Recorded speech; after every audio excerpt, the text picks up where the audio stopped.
अजित पवारांचेच आमदार चेतन तुपेंविरोधात भाजप कार्यकर्त्यांनी जोरदार घोषणाबाजी केली आहे। मांजरी उड्डाणपुलाच्या नामफलकाला भाजप कार्यकर्त्यांनी काळं फासलंय। हडपसरमध्ये विकास कामांचं श्रेय घेताना भाजपला डावलल्याचा भाजप कार्यकर्त्यांचा आरोप आहे। तर अजून काम झालेलं नाही, त्याच्यामुळे श्रेयवादाचा संबंधच येत नाही, असं स्पष्टीकरण चेतन तुपेंनी दिलंय।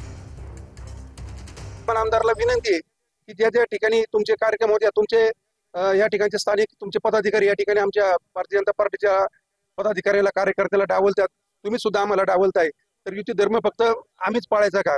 जरी आता तुम्ही असंच वागणार असेल तर इथून पुढे आम्हाला बी युती धर्माला आम्हाला तिरंदाजी यायला लागेल। समजा रेल्वेचा पूल असेल, 4 लेन रस्ता असेल, हा नदीवरचा पूल असेल, पाण्याच्या योजनेसाठी कुठल्या मांजरी गावासाठी चेतन पाटलांनी किती फंड आणलाय?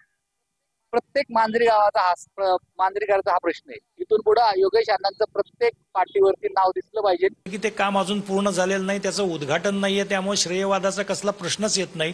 आणि सर्वांना जो काही कार्यक्रम होईल, शासकीय कार्यक्रम असणार आहे तो, त्याच्यामध्ये सर्वांना सन्मानाने बोलवलं जाईल। अगदी गावच्या सरपंचापासून तर जे कोणी येणार आहेत वरिष्ठ, ते सगळ्यांना सन्मानाने बोलवत, तो प्रोटोकॉल शेवट कलेक्टर साहेब ठरवतात।